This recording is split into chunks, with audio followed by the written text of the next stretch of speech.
It's great to see such a full house on this dreary Monday evening, so we're so glad you could join us. My name is Mark Tseng Putterman. I'm a junior research scholar here at the Asian Pacific American Institute at NYU. On behalf of everyone here at APA, I want to welcome and thank you all for joining us tonight for this exciting program. So I've had the pleasure of working on putting this program together, which really began to formulate itself when I was introduced to the respective work of Professor Minelle Mahtani and Professor Sexton around the same time. And as an aspiring scholar in comparative ethnic studies and as a mixed-race Asian American, their work immediately spoke to me and challenged me on an academic, political, and personal level. In contrast to public discourse about mixed-race politics that is so often sensationalized or filtered through the narrow lens of personal experience alone, tonight's participants each raise profound questions about what it means for more and more individuals in the US, Canada, and beyond to identify and be identified as mixed race or multiracial. Their critical lens injects much-needed structural analysis and historical context into the conversation, asking what multiracial organizing, scholarship, and classification truly implicate for structures of racial violence and power. More personally, their work for me raises an ultimate question of how those identifying as mixed race can confront complicity in the logics of structural racism and channel our identities and experiences towards radical politics in service of a broader racial justice movement. So I'd like to begin by introducing our moderator for the evening, Professor Ann Morning, who we're so pleased could be here to join us in conversation. An associate professor of sociology here at NYU and a faculty affiliate of NYU Abu Dhabi, Professor Morning has researched and written extensively on mechanisms of census classification, personal identification, and individual conceptions of racial difference in global perspective. In this capacity, she has consulted on racial statistics for the European Commission in Brussels and is a member of the U.S. Census Bureau's National Advisory Committee on Racial, Ethnic, and Other Populations. She's the author of The Nature of Race, How Scientists Think and Teach About Human Difference, was the recipient of a 2008-2009 Fulbright Research Award to visit the University of Milan Bicocca, and is currently a visiting scholar at the Russell Sage Foundation in New York City. Please join me in welcoming Professor Morning. Thank you, and thank you so much for joining me in what promises to be an absolutely terrific conversation.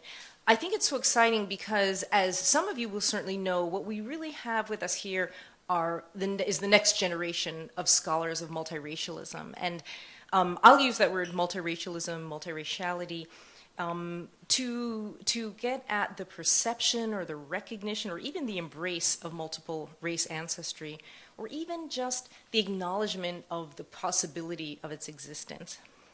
Now, the reason I say that we really have the next generation of scholars here is because they are pushing us beyond the first generation of academic writing on multiracialism, which often had a very personal, individual level, identitarian kind of perspective.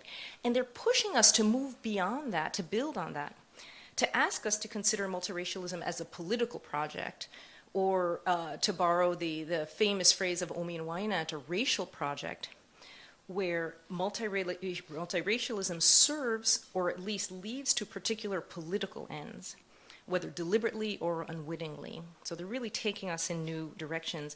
They're also, I think, really prodding us to think in new ways because of their attention to issues of gender and or sexuality and the ways in which it intersects with multiracialism. So this is really going to be an exciting and I think innovating conversation that we're going to get to have with them. Now, the Asian Pacific American Studies Institute has been very generous in giving me a lot of leeway to do what I would like with this session. They've given me a lot of time after their comments to give a response, to ask my own questions, to moderate a conversation. But with such a great turnout, I'm really going to try to dial back on that and give you guys as much of an opportunity as possible to bring your questions to the fore. So I will be balancing that. I'll start off by introducing our speakers. In order, Professor Mahtani will speak first, and then Professor Sexton, and then open up the floor to them. Each of them will have 15 minutes to make their comments. So Professor Minelle Mahtani is an associate professor in the Department of Human Geography and the program in journalism at the University of Toronto, Scarborough. She's the author of Mixed Race Amnesia, Resisting the Romanticization of Multiraciality, published in 2014. And she's also co-editor of the volume Global Mixed Race, to which I'm a contributor, I have to say, in advertising any potential conflict of interest. She's also, very interestingly, a former television news journalist for the Canadian Broadcasting Corporation and also former president of the Association for Canadian Studies, as well as former chair of the Center for Excellence on Research on Immigration and Settlement. Professor Sexton is an associate professor and director of the program in African American Studies at the University of California, Irvine, where he's also affiliated with the Department of Film and Media Studies. He's the author of Amalgamation Schemes, Anti-Blackness, and the Critique of Multiracialism, published in 2008 by the University of Minnesota Press. And he's also the co-editor of a special issue of Critical Sociology titled Race and the Variations of Discipline. So again, these are people who've really contributed tremendously to contemporary thinking about multiraciality, and I'm sure we're really going to enjoy their comments. So we'll start first with Professor Mahtani. Thank you so much, Anne, for that very generous introduction, and it's a true honor to be here. I've been looking forward to this for many days now, and I really want to thank Mark in particular for organizing with such generosity of spirit. Thank you for making this visit so pleasurable, and it's truly an honor to be in the same room with Jared Sexton, whose work has been highly influential for me as I've gone about trying to think through a more kind of radical critique of what we've been seeing in multiracial studies more broadly. So I've titled this talk, What is Critical in Critical Mixed Race Studies? An Illusion of Inclusion. Now, critical mixed race studies is enjoying an increasingly lauded place in academia. There have been celebratory write-ups in the Huffington Post, a heralded inauguration of a prominent new journal, and a biannual conference at DePaul University. Critical mixed race studies has been seductive to those academics identifying as mixed race. It has created a place for those who identify as mixed to share stories and to ostensibly feel less alone. However, when one takes a closer look at the field's epistemological foundations, they are ultimately shaky. Critical mixed race studies remain suffused by the grammar of good intentions. It offers an illusion of inclusion. Critical mixed race studies has not yet thoroughly engaged with the incisive critique offered by people like Jared in particular, that it is anti-Black. It has also not yet fully explored the way it can be interpreted as anti-Indigenous, and I'll speak a little bit more about what I mean by that. It has not yet successfully interrogated its problematic academic genesis, whose analytics arose from second-wave feminism, and its accompanying mantra, the personal is political, nor the effect that such early research from Asian white psychologists like Maria Rood in the early 1990s had upon its inception. And Jared's done a really wonderful I think his work's been really valuable in terms of critiquing Maria Root's Bill of Rights for racially mixed people, which we can also talk about later. I think this work has exhibited an intellectually weak, what we call a liberal humanism, and we can also discuss that in more detail. It was also largely influenced by the outcries from indignant white mothers of Black children who were uncomfortable with their children identifying as Black. Finally, there hasn't been a concerted effort, and this is where I think we need to do some thinking about the ways in which this popularity and potential increase in funding has had, in terms of the money that's been going towards critical mixed race studies, upon Black studies, Black Canadian studies, and Indigenous studies more broadly. And I'm seeing a very disturbing trend here, and we can talk about that from the administrative point of view of the neoliberal university's ongoing escalation. I'll suggest today that the euphoria surrounding the mixed race subject can dangerously infer racial superiority over his or her monoracial counterparts, keeping white supremacy and racial reification firmly in place. As Rainer Spencer reminds us, multiracial ideology is far more complicit than subversive of current deployments of race. So Jared has done a superb job in his book of outlining how the principal-political effect of multiracialism has not been a challenge to white supremacy, so I'm looking forward to hearing more of his comments on that. But I'm really interested in thinking about how our methodological proclivities have influenced a particular trajectory in critical mixed-race studies. I argue that the current state of critical mixed-race studies is mired in what I call the present tense. I use that term deliberately to draw attention to the present-day temporality that is the foundation of much work in this subdiscipline. I'll also turn to my own work to demonstrate how a political and ahistorical Canadian model multiracial upholds the multicultural claims of the Canadian settler state. And these ideas are exemplified more in my book, Mixed Race Amnesia. Just a little bit about the book, because I think it kind of it gives a sense of where I'm trying to make an argument here. The book really asks, what work does the label of mixed race do to support a romanticized notion of race? Engaging with interviews with women, 24 women who self-identified, and that's a really important part of the project, identified as mixed race. I make the case that Canada's romance with multiraciality governs both public perceptions and personal accounts of the mixed race experience in Canada. I explain how Canadian mixed race identity is a product of colonial formations created and reflected through various cultural representation, facilitated through certain forms of cultural amnesia or strategic forgetting. The book explains that mixing in and of itself cannot be seen as political or progressive. Instead, it can distract us from more precise forms of racial understanding and analyzing more precise forms of racial oppression, including thinking about the members of most marginalized groups, including Blacks and Aboriginal people. So let me return to this question around temporality, because for me, that's an important focus. The emphasis on documenting the contemporary experiences of mixed race people requires, and in turn regulates, a certain epistemological framework. This focus on the present has resulted in part from empirical analyses of interviews with mixed race subjects who understandably tend to emphasize their own present-day personal experience of mixed race. Such analyses of mixed race do not do much to illuminate both the coercive and consensual historical and geographical conditions under which multiracial identity becomes possible. The geopolitical histories informing these shifting conditions become occluded.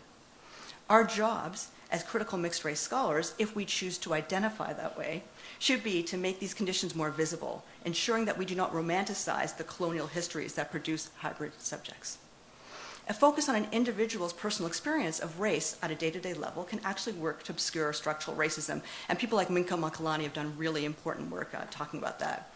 It remains a singular and individualized story.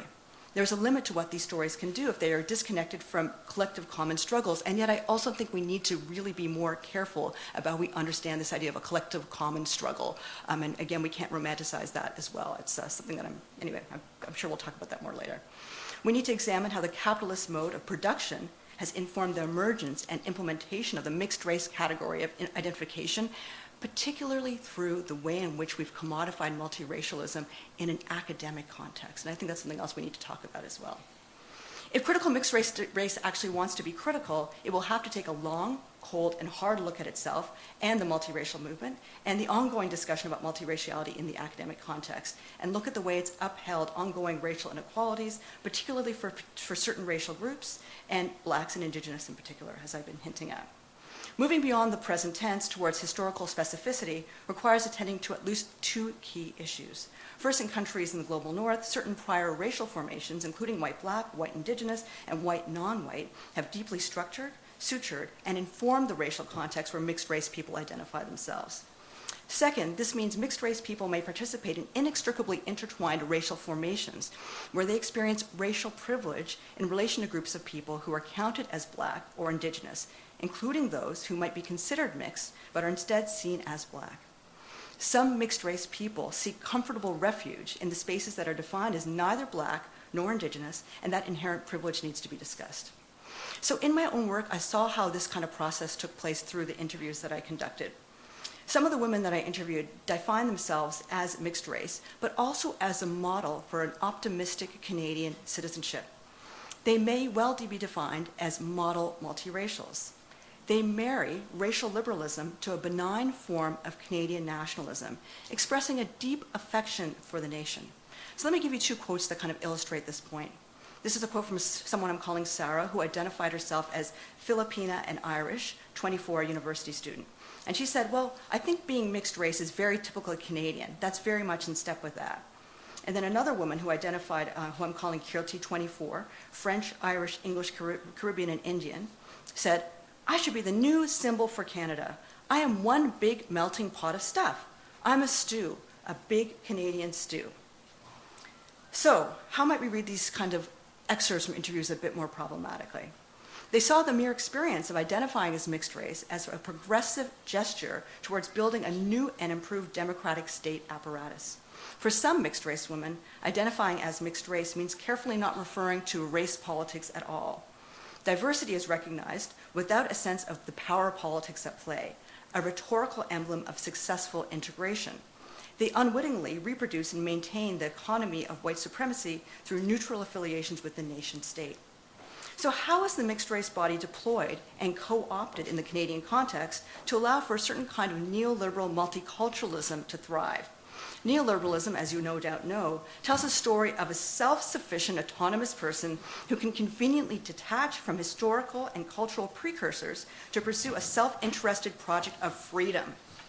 Many of the women interviewed seem to be able to see themselves as disconnected from historical racial matrices in order to focus on their individual personal histories, drawing from their personal paths to envision an optimistic and progressive future of racial harmony. By seeing herself as a new figure for Canada through this emblem of a stew, Kirti saw herself as a kind of racial trailblazer. She's able to identify as a poster child for Canada and multiculturalism. But this exalted status is only available to certain racialized bodies, individuals who present a particular phenotype as racially ambiguous. And Michelle Lam has done a really important job of suggesting that these are the most successful poster children for multiraciality, and I quote from her here. People who wish to self-identify but do not appear ambiguous or ambiguous enough, and that's a really crucial point of it, are less suited to serve as political representatives. Increasing number of mixed-race people in Canada are envisioned as symbols of progress. They can be drafted in and shape multicultural narratives. And Eve Mackey reminds us, cultural difference has been reconfigured and appropriated to strengthen national identity, to create a unified, although hybrid, narrative of national progress, where the Canadian national character is produced as innocent. Unwittingly or not, some of the mixed-race women in this study see themselves as a symbol of tolerance, as modernizing agents of a multicultural new world order. I've suggested that in identifying as mixed race within the contemporary critical mixed race discourse, a certain kind of strategic forgetting about racialized histories must take place. This tendency to see multiraciality as something new and different obscures violent histories. It may be simply far more convenient to discard these histories and think more about the way in which Canadian multiculturalism supports that kind of forgetting that I described. I think we must come to grips with the opportunities, privileges, and power that accompany the experience of being mixed race and being seen as mixed race. How do we unconsciously facilitate a forgetfulness about the original struggles and conflicts that our ancestors faced without compromising our authenticity when telling our stories about the complex experience of race? Is there a way of remembering and engaging with multiracial histories that recognizes the violent materiality that so often accompanies interracial intimacies, while also acknowledging these intimacies as a site of continuing and ongoing racisms, as well as sites as intercultural exchange? What would a recontextualization of these histories mean to our understanding of the present?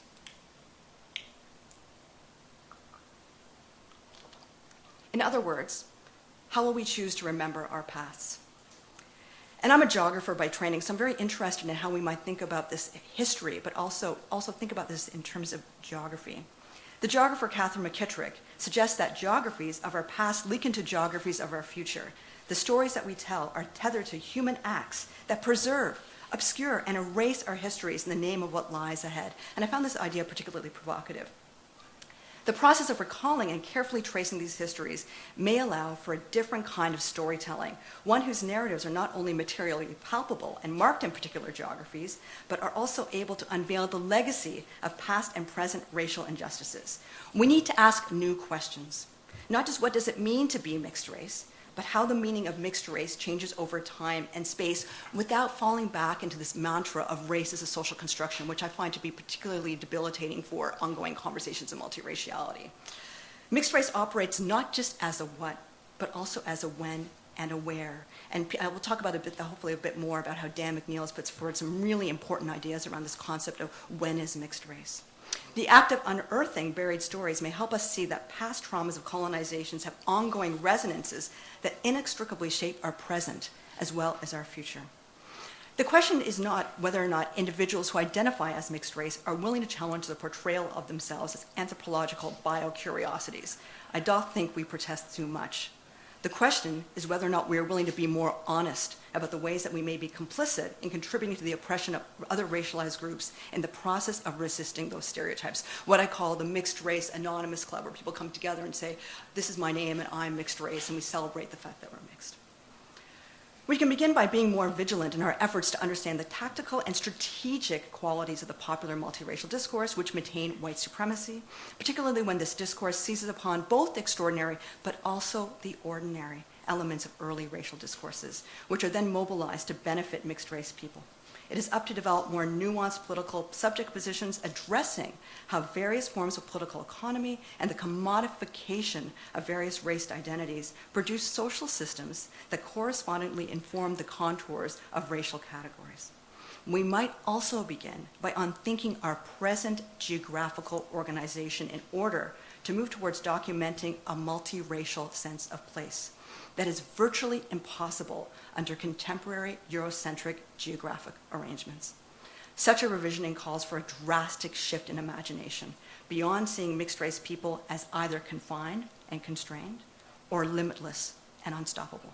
Thank you very much. Thanks as well to Mark for the generous invitation and for handling all of the logistics, which I know can be a nightmare, especially when we're going cross-country. To Professor Morning as well for the generous introduction, and to Professor Mahtani for giving us what I think could be the substance of our discussion if I were able to just sit down and start it now, but since they've prodded me to say a few things myself, I'll offer my comments to that effect. I'm reminded in hearing Professor Mahtani's comments that the double entendre of the title of my first book, Amalgamation Schemes, is generally lost on readers, whether they're friendly or critical. It's not just a reference to a kind of older discourse of race mixture and the ways in which that might be taken up into various political projects, for better or worse, today, but it's also in the British context especially, a term of both governance and of economics, what we would here in the US call mergers and acquisitions. So something to think about along those lines. Okay. In responding to the question, what is radical about mixed race, we might answer, there is nothing radical about mixed race, if we assume that such radicality would stem in some way from the novelty of the phenomena or the discourse that names it.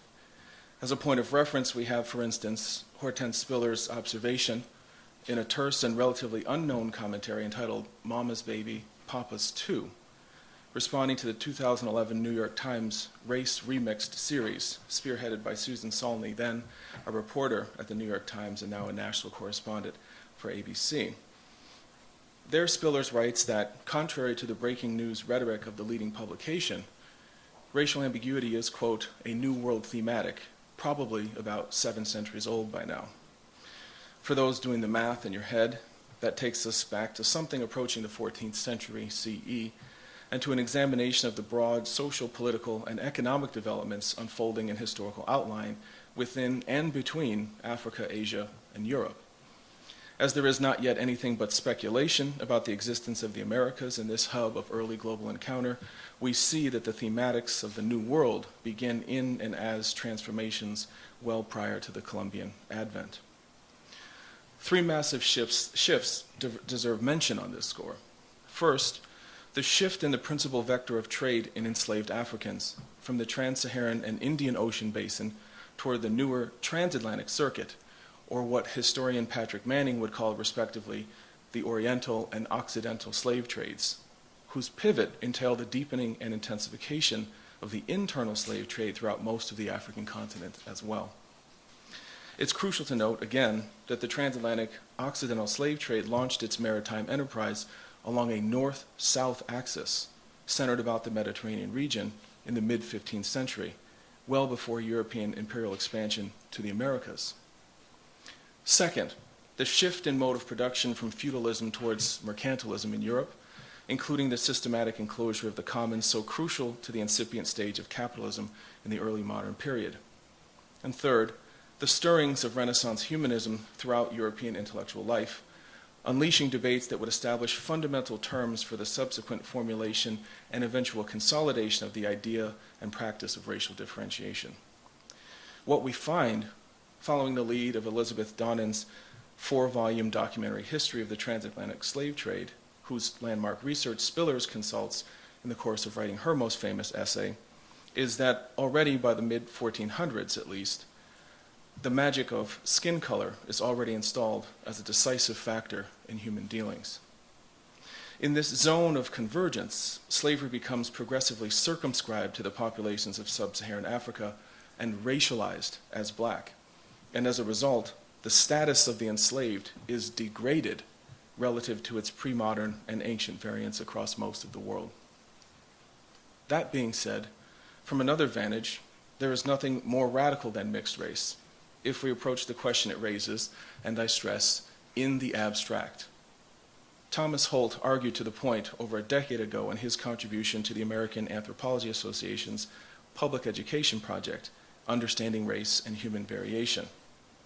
For Holt, and I quote, "The very possibility of the mixture of races frames, and indeed has always framed, the larger problematic of race as such. That possibility, and I would add theoretical possibility, forms one of its essential components, at once enabling and destabilizing racial thought and regimes. All of the things taken for granted about race are brought into question when races ostensibly mix, not least of them the biological reality of race itself, as well as whether and to what extent race is best understood as biology or culture, and indeed what motivates racism," end quote. The recently formed Critical Mixed Race Studies Association and Journal, which Professor Mahtani mentioned in her talk, stand in prima facie agreement. The official website describes the intellectual and political project as, quote, "the transracial, transdisciplinary, and transnational critical analysis of the institutionalization of social, cultural, and political orders based on dominant conceptions of race." But, as we see, that analysis is immediately hamstrung by the assumption that emphasizing, quote, "the mutability of race and the porosity of racial boundaries ensures the critique of local and global injustices rooted in systems of racialization." That is to say, it assumes that dominant conceptions of race do not already acknowledge, when they do not emphasize and even deploy, the mutability of race and the porosity of racial boundaries in order to institutionalize unjust social, cultural, and political orders. It assumes, more importantly, that what is crucial about a racial order is its relative mutability or porosity, rather than the violence of its hierarchical structure. Vertical or horizontal difference. What's 90 degrees between friends? That the idea of mixed race raises questions about the larger problematic of race as such does not thereby ensure that those questions will be posed in the most adequate way, or that they will not solicit the most reactionary quest for resolution. Thinking in disorder, to borrow a phrase from R.A. Judy, can and often enough does give rise to a rage for order that closes down thinking in the name of a certain knowledge. I've written about this dynamic in my own research through the concept of the racial suture. In fact, regimes of racialization have long worked with and through mutability and porosity, through figures of mixture as much as through figures of purity. Frantz Fanon described this at mid-century as the fluid metaphysics of the delirious Manichaeism of race. In the last generation, one might revisit works ranging from Spiller's earlier 1987 article, Notes on an Alternative Model, or Robert Young's 1995 Colonial Desire, or Teresa Zakodnik's 2004 The Mulatto and the Politics of Race, or Daniel Sharfstein's award-winning 2011 book, The Invisible Line. An extended quote from Sharfstein suffices to sharpen the focus. He writes, "Ideologies of racial purity and pollution are as old as America and indeed older, and so is interracial mixing. Yet the one-drop rule did not, as many have suggested, make all mixed-race people black. From the beginning, African Americans assimilated into white communities across the South. Often, becoming white did not require the deception normally associated with racial passing. Whites knew that certain people were different and let them cross the color line anyway.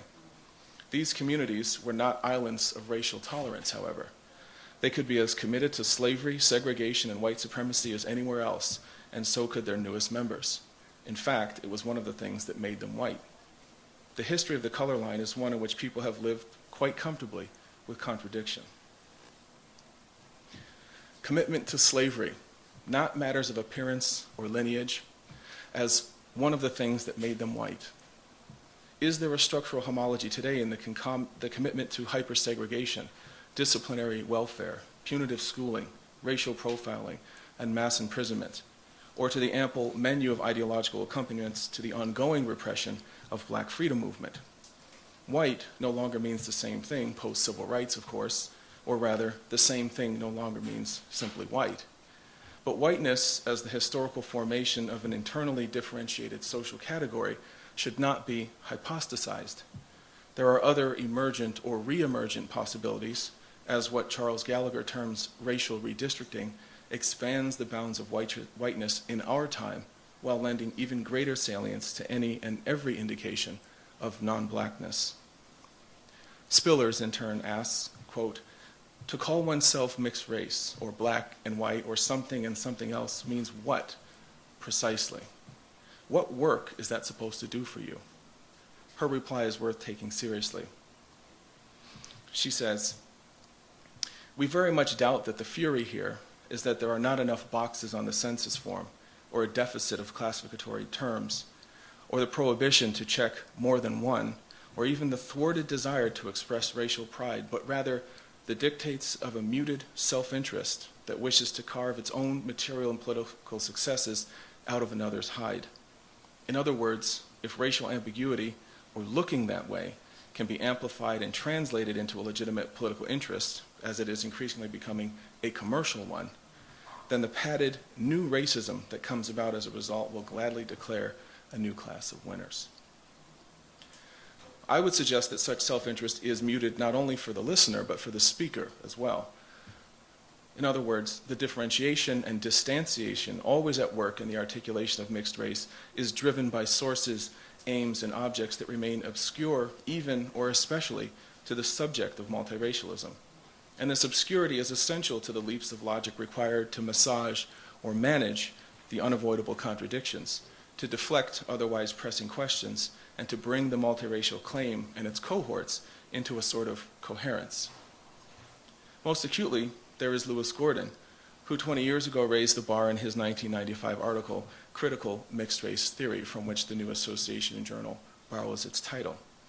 His thesis, namely, there is no way to reject the principle that there is something wrong with being black beyond the willingness to be black, is derived from extensive engagement with Fanon's thought on the global power and pervasiveness of what he calls Negro phobogenesis.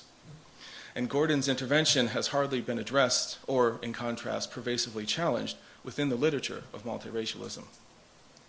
Neither has Gordon's corollary call for a critical mixed race theory that operates by way of what he terms a suicidal irony in ethical pursuit of a blackened world. Instead, critical mixed race studies proceeds, in the main, as if the article was never published, to say nothing of the larger body of work it informs and of which it is a part. Gordon's many books and articles represent elements of a cogent and far-reaching critique of the political impetus, or impulse, or we might say desire, behind the emergence of multiracialism, including not only the work of my esteemed colleagues and co-panelists, but also, to repeat some names already mentioned, David Brunsma, Kimberly DaCosta, Heather Dalmage, Adrienne Davis, Michelle Elam, David Hollinger, Relina Joseph, Jennifer Lee, Minka Makalani, Melissa Noble, Stephen Small, Rainier Spencer, Christina Sue, Edward Tellis, Peter Wade, Kim Williams, and many more beside them. At this point, we might ask, in a Fanonian register, does this leave multiracial studies with no other option but to turn black or disappear? Is this really the precondition of being ethical in an anti-black world? Or is this not just the enforcement of hypodescent from below, the much decried bane of the multiracial experience? The charge is spurious, but it has its purposes. If I might be indulged a brief reply to critics in closing, I'll recall that amalgamation schemes was first reviewed some years ago in a special issue of The Black Scholar. Amid the hurried appraisal offer there, the reviewer does get something right, albeit for the wrong reasons, when claiming that the book, quote, sets up a tautology where multiracial studies is defined as anti-black, and if it is not anti-black, then it is not multiracial studies. Though the judgment is crude, I might continue to define multiracial studies as axiomatically anti-black, which is to say at the level of its guiding assumptions and premises, if that's as plainly as the point needs to be made for fulsome discussion and debate to happen. Rather, one might better say that anti-blackness is irreducible for the formation of any multiracialism, and moreover insist that anti-blackness is not nearly as transparent a notion as one might think. The curious fact is that a review would use the notion of tautology to accuse the critique of multiracialism of a police operation. If it is not anti-black, then it is not multiracial studies. If we unpack the triple negative, then the charge might sound something like this: there is no such thing as pro-black multiracial studies. In other words, the review finds that this particular black scholar does not recognize multiracial friends and allies due to a too black assumption that if one identifies as black, or rather as Tommy Shelby puts it, if one identifies with blackness in a way consistent with the principles and goals of anti-racism, then one has no multiracial identified friends and allies. In this self-enclosed racial paranoia, the fantasy of global persecution prevents the black identified from accepting acceptance, and some much-needed help as well. But it also, and more importantly, prevents them from recognizing the lives of others. In academic circles, the diagnosis is a failure to conduct sufficient research, and the prescription for recommended reading involves supposedly better titles in multiracial studies and adjacent academic fields where illumination and reassurance await. Uncanny advice, for the only criticism on offer is that the sample is simply not representative enough. In this, the review is paradigmatic of the text's critical reception since then. None, to my knowledge, identify misreadings or misunderstandings of the primary and secondary sources under consideration, or claim that the argument is unsound, as far as it goes. The problem, rather, is that the criticism takes aim at, quote, easy targets and picks at low-hanging fruit. These are comments that I've heard off the record, so I'm talking out of school here. The anxiety accompanying the reading, then, is about the parameters of a general implication. We're not all like that. It's a concern about where to cut the border, where to draw the line, and how to maintain it.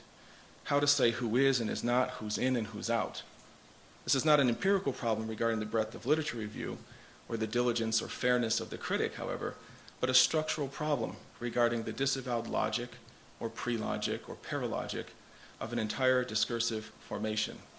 We might call it the logic of categorical difference. What I'm saying is this: a pro-black multiracial studies, a multiracial studies that is not anti-black, a genuinely critical mixed-race studies, would be nothing other than an aspect of black studies itself.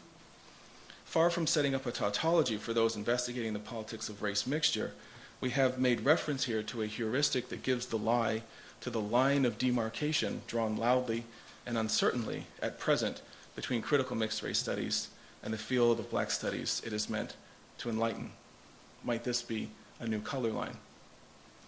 Against the opportunistic ascription of a kind of parochialism in the discourse of African Americans in the United States and elsewhere, we might describe black studies as that open secret whose object is the critique of Western civilization and whose aim is to extend and deepen everyone's critical and imaginative relation to the terms abolition and reconstruction.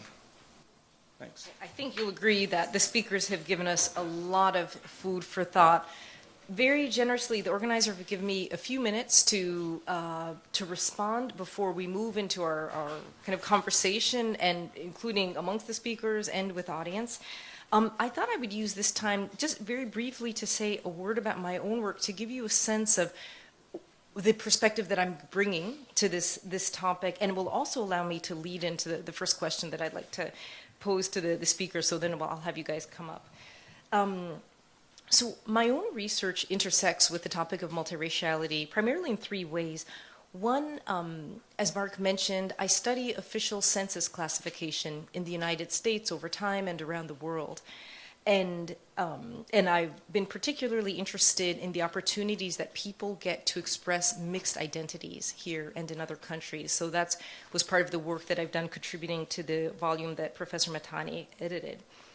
An offshoot of that also is, as Mark mentioned, my service currently with the Census Bureau Advisory Committee that advises on racial and ethnic classification. And I mentioned that just to say that at this very moment, the U.S. Census Bureau is working on its designs for the next census, which is going to be the 2020 census, with respect to how race and ethnicity are going to be enumerated on the census.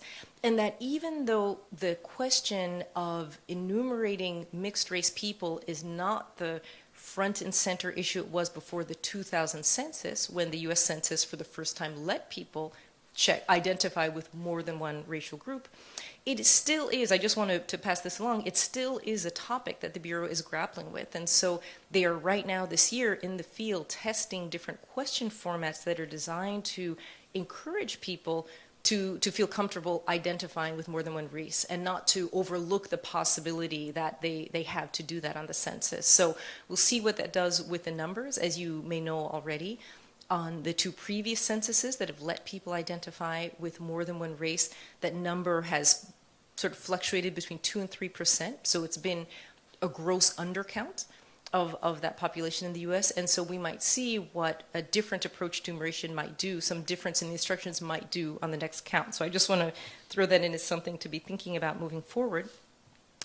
The second area of my research that intersects with the topic of multiracial has to do with the ways in which individuals find themselves on census forms, again, here or abroad, the ways in which individuals interpret the categories that they have to confront and the ways they reason about how they or others should answer those questions. And then finally, and this is really at the heart of the work that I do today, I focus a lot on what I call people's concepts of racial difference. And by that I mean the working models that we have, the kind of complex webs of belief that we have about the nature of racial difference. So I'm particularly interested in the extent, or I should say in the United States, although I do some of this work in Europe as well, but in the US I'm particularly interested in the extent to which Americans think about racial difference along any of three lines. So one is what we often call the essentialist framework, where people believe that what races are biologically demarcated groups. They're sets of people who share some suite of physical characteristics. They might be genetic, they might be surface phenotypic markers, but that would be one strand of thought, the biological or essentialist concept of race that's very prevalent in the United States. There's also what I've called the culturalist frame, in which people think, well, what a race is really a group of people who share common cultural practices and norms. They speak the same language, they celebrate the same holidays, they have similar dress, whatever it might be. That's how we know who belongs to a race. And then finally, there's the constructivist idea, beloved of sociologists and anthropologists, but which hasn't made a whole lot of leeway, or headway, I should say rather, in the American population at large, which maintains simply that really racial groups are kind of man-made, to use an old-fashioned term, category, really a human invention. And what I found in my own research is that this is really a very minority position, that even when people, for example, on college campuses, so the audience that is most likely to get exposed to the message that race is socially constructed, that even those folks have a hard time really absorbing it, grappling with it, using it as a way of reasoning about racial difference. So what particularly interests me about the way people's concepts of race intersect with multiraciality is that, fascinatingly enough, a lot of our discourse, including popular and academic, a lot of imagery about mixed race people can encourage any one of these concepts of race. For example, the essentialist biological concept of race can easily be reinforced by people who think about racial mixture as just a matter kind of having certain degrees of blood quantum. You know, you are a quarter this, you are half that, and that just shores up people's biological thinking of race in some instances. But we can also see ways in which language or discourse around multiraciality can also enforce more culturalist interpretations of what race is. So there's the popular imagery, right, of mixed race people as sort of bridges between different cultures. They're peacemakers. They're people who are going to bring us to a more harmonious future.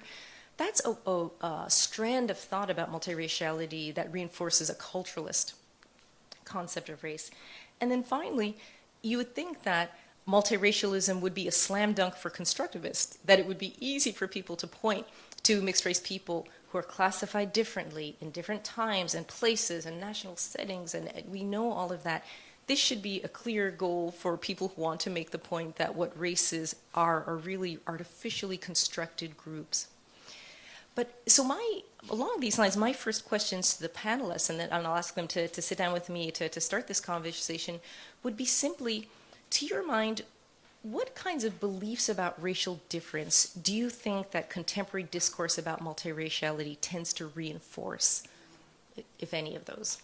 Sure. So would either of you like to start with that? If you have a sense of what today's discourse about multiracialism might do to people's belief about the nature of racial difference itself?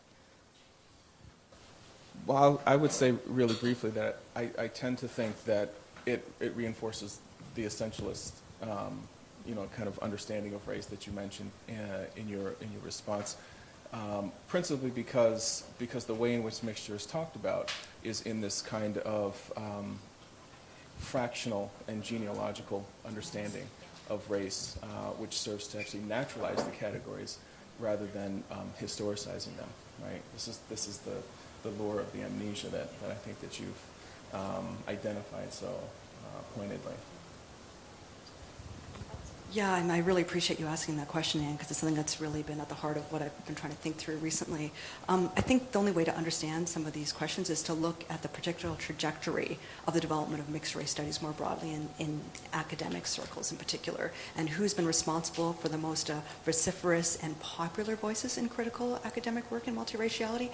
And it's always struck me, frankly, that the people who have been contributing to that discourse have been white and other. And I think that's a really important part of that conversation. It's really what spurred some of my thinking as someone who identifies as being of two racialized minority groups myself, but I didn't find myself as being part of that discourse from multiraciality, and so that was part of my initial kind of contribution. But I recognize now in hindsight how problematic that seemingly reflexive analysis was, and how I've tried to move beyond that since then. But it's part of this kind of challenging this so-called pervasive psychopathology that has marked the experience of multiraciality. And there's nothing wrong with that on certain points, but I think Jared has really effectively told us that we need to think more critically around why it is we're making this perspective, and why it is that in challenging that so-called pervasive psychopathology and that relentless so-called negativity, that we haven't really thought about the way that our understandings and our academic work has been anti-Black and, like I said, anti-Indigenous in many ways. So we need to move beyond some of these kinds of analyses. In particular, for me as a geographer, I'm really interested in some of the ways we might look at the particularly problematic geographical metaphors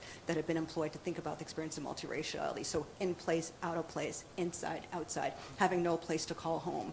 So in asking us to unthink these kind of Eurocentric geographic arrangements, as per the words of Catherine McKittrick, I really want us to move beyond some of these problematic geographical metaphors to imagine a different way of knowing, a different kind of what she calls an unbearable unrecognizability, a different way of mapping out the experiences of a multiracial sense of place.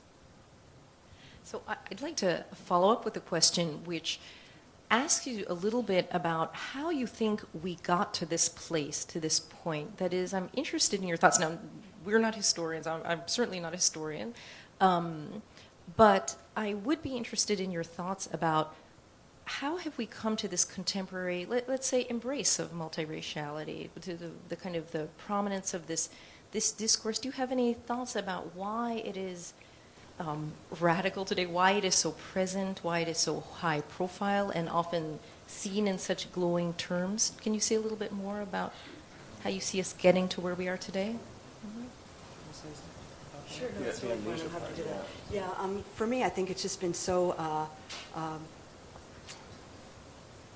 there's been such an opportunity for certain scholars to be able to jump on this bandwagon of critical mixed race studies without thinking about the political salience of their actions and their academic work more broadly. I guess part of what I'm really concerned with right now is the way that in particular, how the neoliberal university has really jumped on this kind of interest and kind of commodification as well as there's real appetite for ensuring that we have a kind of, what I'm seeing, in fact, I've actually been approached to talk about the idea of creating a critical mixed race studies department.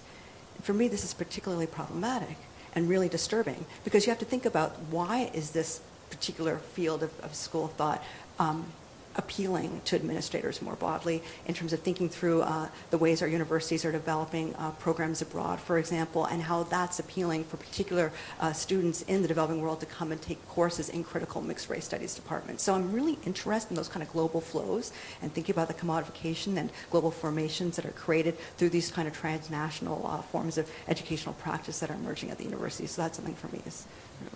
So I would follow up, if I may, with a question for you and also for Jared more specifically. So for you, Minelle, you talked about the embrace on campus of mixed race studies. Do you think that there's a popular corollary to this? That is do you think there's also an interest, an appetite, an embrace in the broader public or popular sphere of thinking about multiraciality? And for Jared, my question for you would be, again, thinking about how we got to this place, the genesis, arriving at this interest in multiraciality. In your book and in your comments, I understand them as really kind of, well, let's put it this way, putting it bluntly, seeing anti-blackness as the seed of, the genesis of multiracialism. And I'm curious to know whether it's fair to be so focused on feelings about blackness or anti-blackness when, as we know, a lot of the early proponents of multiracial studies or recognition of multiracial people in the census and so far have been people who don't claim any African ancestry, so at least, ostensibly or not, don't have a dog in the race about saying they're black or not black. So why the focus on blackness when multiraciality might encompass other folks? So either of you may answer. No, that's a good question. I would maybe not call it the seed or genesis, but rather the kind of enabling unthought condition of both the politics and the discourse of multiracialism. And while I think that there's certain demographic trends which are driving some of the timing of the emergence of this iteration of multiracial discourse, because again, it's important to recognize that there's a long history, right, of multiracial discourse. This is only the most recent, sort of iteration of it, and I would say post-civil rights. But that one of the things that I think is important to track is that the sort of relative fluidity or rigidity of racial classification in the United States seems to operate in a sort of inverse proportion to the level of political repression of black movements. So that what we see in the period following the Civil War and Reconstruction is a hardening of racial categories and a conceptual expansion of the notion of blackness, right? This during the historical period that Rayford Logan refers to as the nadir, right, of black experience in the U.S. We see, a kind of a similar effect at work in the aftermath of the civil rights and black power movements. Sort of active repression through various forms of state violence. So I would say that there's a political history where we can sort of, in very broad strokes, mark an ebb and flow between the relative fluidity of these racial categories and their proliferation, right? Not only the boundary between blackness and everything else, but the formulation of other forms of racial classification and categorization, which would be neither white nor black. And I think that we can make similar arguments hemispherically throughout the Americas as well. That's really interesting, Jared. Thanks for that. I guess thinking back to what you were just asking me about, for me, it's really hard for me not to think about these questions without thinking about the commodification of multiracial identities in a global sphere, and in particular thinking about how particularly racially ambiguous mixed race figures are employed and co-opted in particular discourses. And just to give a more personal story to illuminate this point, I remember when I was working at the CBC, one of the biggest questions they asked me when I started as a producer, they said, "We'd like you to be on camera." And I thought, why do you want me on camera? And the question really was embedded in a kind of, well, we think you will look like all the people who are watching, so you'll be able to target a lot of different ethnic groups in the process. And for me, that really illuminates this kind of the way that the CBC expresses an ideology of the nation as a unity of human difference without talking about how those differences can be illuminated or discussed in any kind of political way. And so for me, that's a real part of the project, is how mixed race bodies are commodified in very particular ways to ensure that the status quo is maintained within organizations, institutions like the Canadian Broadcasting Corporation. It's very tempting to keep you guys all for myself. I would like to ask you one last question before opening up to the floor, because we have such a great turnout of people who I'm sure have a lot of things to bring up with you.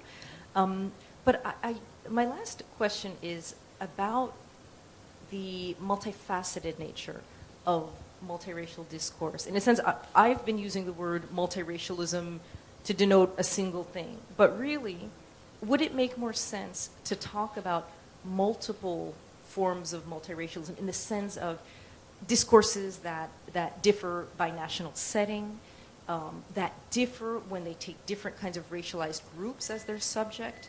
In a sense, we have a built-in sort of a U.S.-Canadian comparison. We might think further afield to Latin America or elsewhere.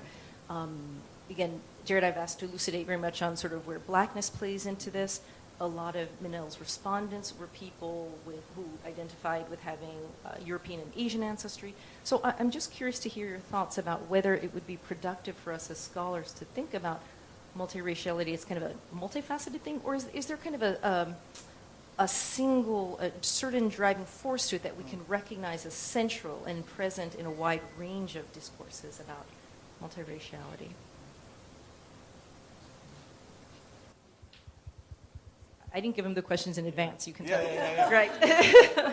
One thing I would say about that is that what struck me in my own research was to see how, for all of the kind of national focus of the multiracial movement, it's sort of aimed at particular federal agencies for particular political ends. The broader discourse, both political and intellectual, that it participates in and contributes to and draws from, was always interested in kind of comparative and transnational forms of study. So there was often a look to Latin America as counterexample to the United States. There was a look to, of all places, South Africa as counterexample to the U.S. and even to other parts of Europe, to the Pacific Islands, et cetera, et cetera. So there was always a kind of global outlook in the attempt to formulate how and why it is that the promotion of multiracialism would help to align the United States with the world community, right? And to sort of bring what would be a backward thinking place, right, into the 20th or 21st century. And in referring to the double entendre, the title, I sort of thought about this as a kind of cultural politics of free trade agreement, right? And so you can see this desire to sort of capture market share, infusing a lot of the discussion of why, and it's so pressing and urgent that the embrace of multiracialism happen now, right, in a moment of sort of capitalist economic globalization. Yeah, that's such a thoughtful comment, Jared. And for me, I think it's really about rethinking about where is it that we want to go and for what reasons. What is really the impetus behind our practices in critical mixed race studies? And thinking about what the theme was for the most recent critical mixed race studies conference, it was global mixed race. But I really want to question, what was global about it? If you actually look at the book, and this is with all due respect to the people who put together this book, including myself, I mean, it really is reflective of a kind of global North perspective. If you look at the people who were part of that project, that was really a big, it's a question that came up time and time again. The people who were involved in it, I mean, anyway, we can go on and on about a critique of that particular book, even, I have my issues with how we put that together. But there really wasn't anything global about it in many ways. And I think we really need, just because we're looking at mixed race in different national contexts, doesn't mean that there's anything critical about it. So I think that's something that's good. Thank you for the soul searching. Thank you. Actually, before I do open it up to the audience, if there's anything that either of you would like to just throw out there in response to each other's work, we could do that either now or work it into any comments that come out of this conversation, but I just want to throw that out as a real possibility because, I was sitting with both of you as you listened to the others spoke. I heard you going, yes, I saw you nodding your head. So I know that you guys are intellectual soulmates and fellow travelers and all of that. So please feel free to also bounce off each other. So let's go ahead and open up to questions or comments from the audience for our speakers. I'm Tom. Nice to meet you. Would folks mind saying something about your affiliation, you're a student at NYU? And I study film here at NYU. And I was wondering about your thoughts about the portrayal of mixed race individuals in popular culture and how that forms identities, especially, how that affects us. This is one of the things that I think our research has in common is an acknowledgement of the ways in which, whether it's a racial mixture which is specified or whether it's a racial ambiguity whose ambiguity is highlighted, there are various ways in which the sort of proliferation of looking that way, as Spillers puts it, is meant to serve a kind of double purpose in both film and television. You could track the careers of any number of kind of rising stars on this front, but to kind of speak to what we might call conventional niche markets, right? African American viewers, Latinos, Asian Americans, and so forth, but also to the creation of these larger and larger crossover audiences, right? Because there's such an emphasis, especially I'm thinking of the Fast and Furious series in particular, an emphasis on these kinds of large production value, right, blockbuster films in which the story is driven as much by questions of racial encounter, which is to say a highlighting of difference, as it is about a kind of convergence or combination of racial difference in the form or figure of the racially ambiguous character. So, Vin Diesel is probably one of the best examples of that, or The Rock, for that matter. But there are many others that we could think of. It doesn't particularly advance a critical interrogation of race. We don't ask Hollywood to do much of that anyway. You might speak to the Canadian context in that respect, but I think that's it seems to be building a commercial interest rather than a political, sort of reflection in that sense. Yeah, I think what Jared said was right, dead on, and really pointed and very valuable. But again, I think it's about, particularly in my own study, a number of the women that I actually talked to did see them, they were actors, and they were trying to gain roles in particular parts. And so they acknowledged personally how this was a definite, it was a really positive aspect for them because they looked racially ambiguous. It allowed them to have access to many different film roles.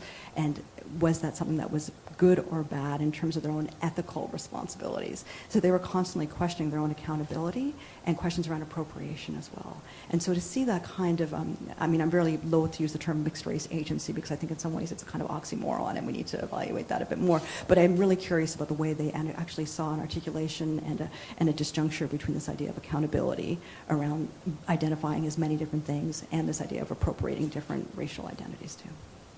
It's also important to keep in mind that it's in the entertainment industries, film, television, theater, where racial casting is legal. It's not discriminatory, right, to hire on the basis of race or ethnicity or nationality. And so it's one of the few places where there's a total exclusion, right? So when we think about who we finally see on screen or on stage, we recognize that these were not accidents of employment, right, but explicit directorial or editorial or production decisions. Thank you all so much. My name is Nicole Holliday. I am a PhD student in linguistics here. My dissertation is on the linguistic performance of men with one black parent and one white parent, no matter how they identify, which is a variety. And I look at their use of African American English alongside what we call standard American English in the performance of whatever their chosen identity is.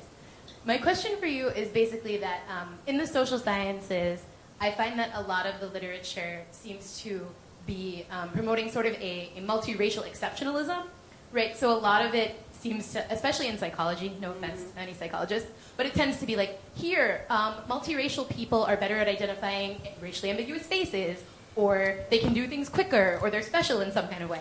And I'm wondering sort of how we get around that when our questions are empirical, scientific questions, not to get to this end of multiracial exceptionalism, but rather considering that some of this can be rooted in anti-blackness, anti-indigenous ideologies. What do social scientists do with the kind of questions that we have? I mean, but it's an important caution, right, that you raise, because there is certainly in social science literature, and there's a variant of it in the humanities as well, of this kind of multiracial exceptionalism. The bridge building that you talked about in your presentation, where there's an assumption of a kind of inbuilt proclivity or propensity or skill set even. Whether it's culled from experience or is something more inherent,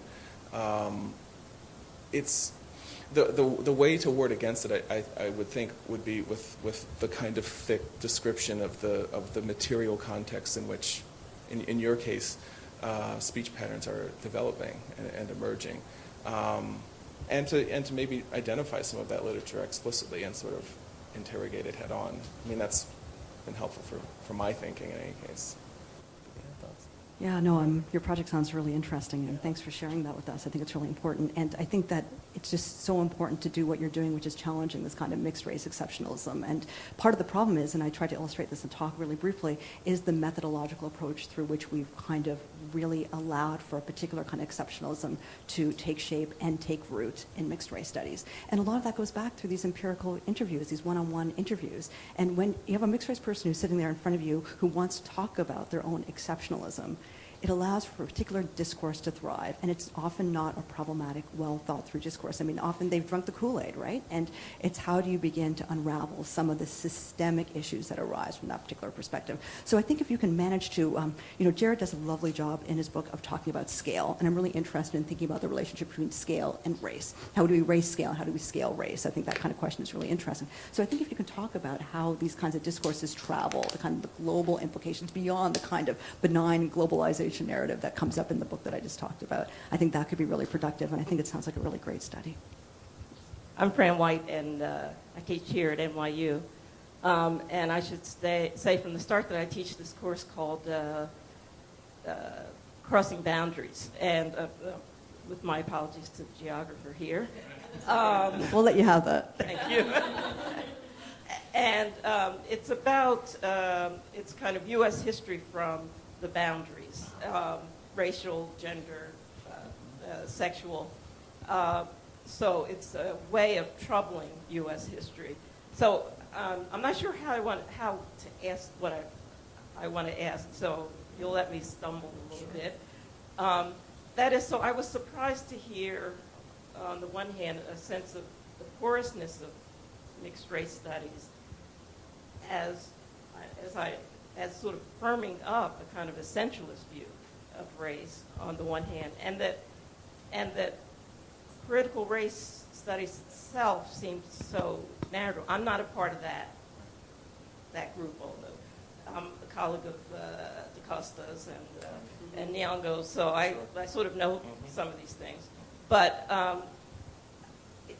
there's some way in which it seems to me it's what you do with those concepts that matters, but not that we don't have to see them as so stuck, that the porousness has to lead to essentialism or something like that. There's a kind of reflexive tendency to shore up the instability once it's introduced. And I think of it in my own classroom teaching as how when one loses their balance, they reach out for something to stabilize themselves. There's very few people who, when they lose their balance, will just roll, right? But that's essentially what you'd have to do conceptually in order for the idea of race mixture to actually provide some kind of occasion for thinking in a deconstructive way about race. If the destabilization leads to a grabbing of the handrail, right, and what I call the kind of rage for order, then it can and usually does work to shore up those very ideas, because then we start saying race mixture is the mixture of what? Yeah.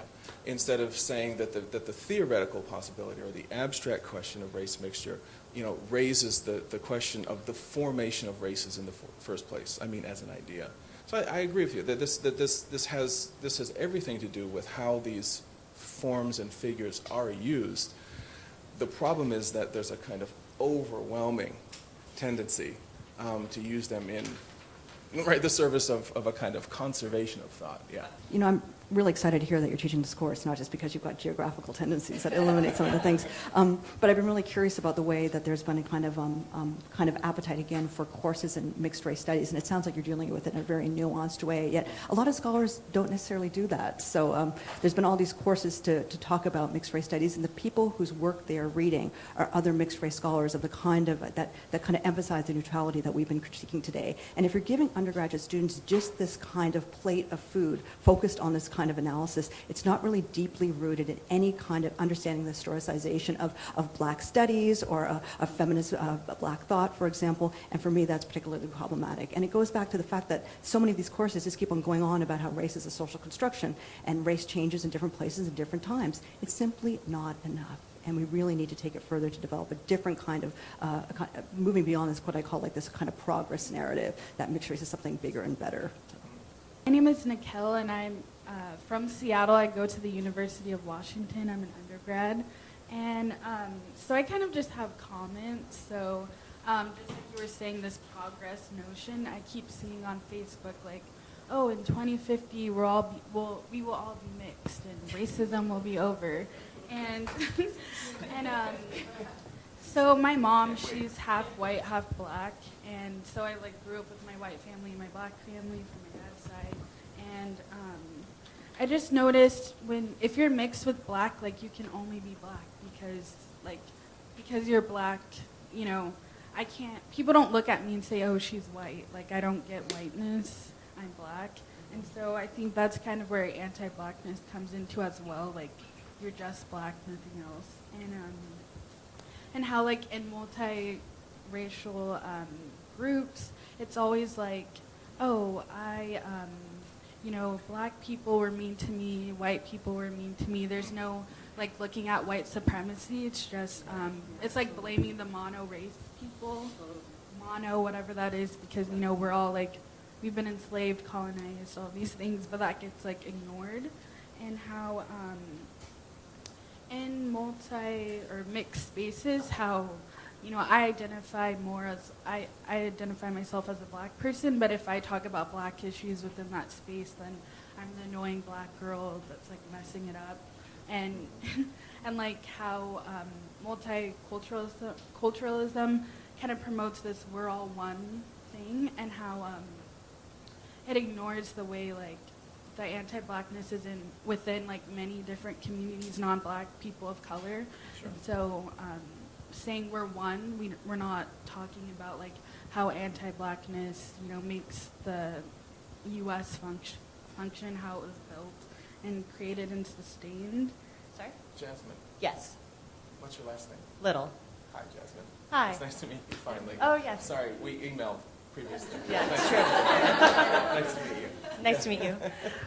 So you both sort of spoke about the use of a comparison with sort of traditionally pluralistic countries with the United States being used by sort of the mixed race studies movement as a way to sort of bring the U.S. to more of a pluralistic society. I was just wondering what you think. Do you see any benefit in sort of a more transnational comparative historical approach to looking to political and historical constructions of mixed race, and what can that do for a contemporary understanding of what's happening in the United States, as well as a deconstruction of the current sort of mixed race studies movement? I mean, I think you've really eloquently articulated where it is that we need to go, and it's fitting that this is kind of the last point that we're going to end on today, because I think that's exactly where the direction that we need to take is really thinking about those kind of transhistorical, kind of global formations. And up until this point, I don't think we've really explored that head on. And that's part of why I'm interested in indigeneity, because I think that so much of the work that's occurred in global mixed race studies has not addressed issues around indigeneity more broadly. And in the Canadian context in particular, we've seen that people of mixed race, of immigrant minority mixes, that category is being hijacked and they're being called the new Métis, which is a really problematic way of understanding the experiences of people who are the so-called old Métis, who are of indigenous and European descent. So for me, that really gets back to questions around the temporalities of race. The work that Andrea Smith has done has articulated the way that Indians are seen as kind of vanishing and part of the past. Europeans are seen as the ones who are currently contemporary there, and then Asians are kind of, slowly, they're contemporary, but still not permanent. So I think that is one direction that we need to go in, but that's something I'm really interested in, is thinking about that. And then I'm really curious, and this is something I'm curious to ask Jared about too, is if we are to move forward, is there a possibility of some kind of coalitional politics here? I'm very skeptical. I think we have to come to grips with the way that we've been complicit in our actions in critical mixed race studies, in particular the institutionalization of critical mixed race studies. But is that even possible, and what could that look like? Yeah, I mean, I would agree and say that kind of global level analysis is indispensable.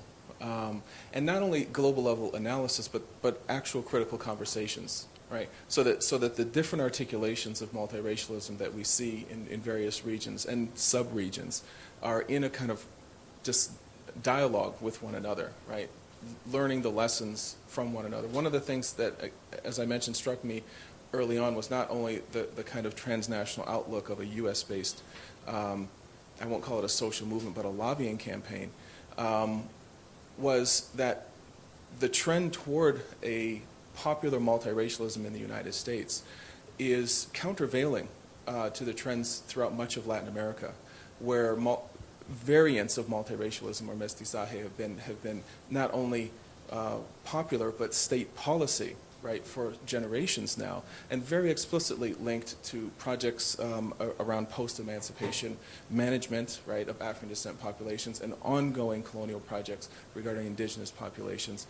And there is a history of the critique of a kind of multiracialist politics in most parts of Latin America that the North American context could stand to learn a great deal from. And at the same time, you see movements for the reclamation not only of indigenous identities but for black identities, and the formation of race-based black social movements and race-specific public policy, right, on the North American model. So there's this very interesting sort of countervailing trends happening hemispherically that while multiracial opponents are heralding Latin America as the example, if they were to look at contemporary Latin America, they would see that is exactly the opposite of what social justice activists are looking at in that part. And there are other examples if we were to look more broadly than that.